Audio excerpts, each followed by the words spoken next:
बच्चा दाईं ओर है, ठीक यहाँ पर। नन्हे से हो तुम, है ना? रुको रुको, यहीं रुको। माँ यहाँ है, फ्लूक हमारे नीचे है, अपनी जगह पर ही रहो। लगता तो होगा, लेकिन असल में ये वेल के शिकारी नहीं हैं। दक्षिण अफ्रीका की प्रिटोरिया यूनिवर्सिटी में मैमल रिसर्च इंस्टीट्यूट के मैथ्यू और उनके साथी वेलों के फायदे के लिए वैज्ञानिक नमूने लेने की कोशिश कर रहे हैं। एरो पर कुछ कांटे और हुक लगे हैं जो वेल की त्वचा या चर्बी पर जाकर फंसते हैं। काला हिस्सा चमड़ी है और वो चर्बी है। ये अलग अलग विश्लेषणों में काम आती है। बिल्कुल दर्द नहीं होता। मधुमक्खी के डंक जितनी चुभन होती है। वो कभी कभी अपनी पूंछ ऊपर उठा लेती हैं, लेकिन आमतौर पर वो नीचे गोता लगाती हैं और कुछ मिनटों बाद उन्हें कोई फर्क नहीं पड़ता। केप टाउन के पूर्व में हरमानुस खाड़ी बहुत सारी वेलों के सर्दियों का ठिकाना है। अंटार्कटिका से हजारों किलोमीटर का सफर तय करते हुए वे यहाँ के पानी में आ जाती हैं, लेकिन दक्षिण अफ्रीका पहुँचने वाली वेलों की संख्या में कुछ समय से गिरावट देखी जा रही है। शोधकर्ता कारणों का पता लगाने की कोशिश कर रहे हैं। यहाँ वैज्ञानिक लैब में त्वचा के नमूनों की प्रोसेसिंग और लेबलिंग करते हुए उन्हें वेलों और उनके बच्चों से जोड़ रहे हैं। आगे के डीएनए विश्लेषणों के लिए नमूने फ्रीज कर दिए जाते हैं।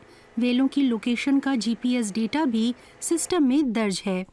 रिसर्च मैनेजर एल्स फर्म्यूलून बताती हैं कि कुछ वेलों को सैटेलाइट ट्रांसमीटरों के साथ टैग किया गया है, जिनसे उनकी गतिविधि के बारे में जानकारी मिलती है। जैसे ये मादा वेल अपने बच्चे के साथ फाकलैंड आइलैंड्स गई थी। क्या उसका बच्चा आगे भी हमेशा यही करेगा, या फिर वो बच्चा अगली बार कहीं और जाना चाहेगा? हम इस पैटर्न के बारे में नहीं जानते, लिहाजा हम डीएनए को स्थिर आइसोटोप्स से ओवरलैप कर रहे हैं। ये आइसोटोप असल में त्वचा पर लगाए कुछ निशान होते हैं जो बताते हैं कि वेलें कहाँ पर और क्या खा रही थीं। शोधकर्ताओं के पास वेलिंग स्टेशन रिकॉर्ड दस्तावेज भी हैं।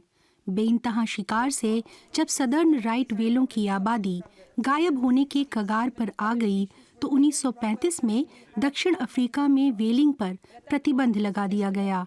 तभी आबादी में सुधार आ पाया। इनकी शरीर की स्थिति को देखकर पता चलता है कि मादा वेलें पिछले 20 साल में ज्यादा पतली हुई हैं।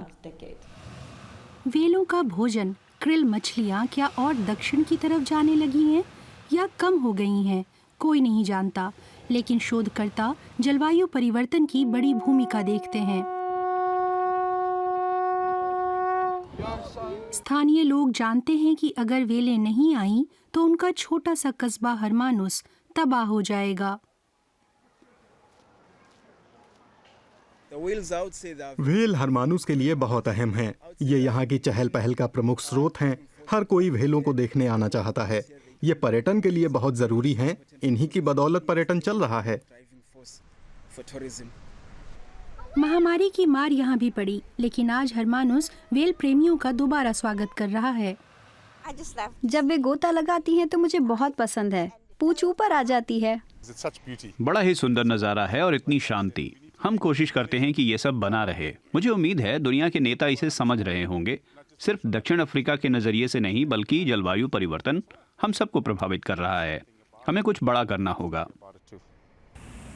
मैथ्यू गेरमी श्विसेन को इसमें कोई शक नहीं कि जलवायु परिवर्तन की वजह से महासागर बदल रहे हैं, लेकिन उसका वेलों पर क्या असर पड़ रहा है, ये जानने के लिए उन्हें समंदर में और समय बिताना होगा।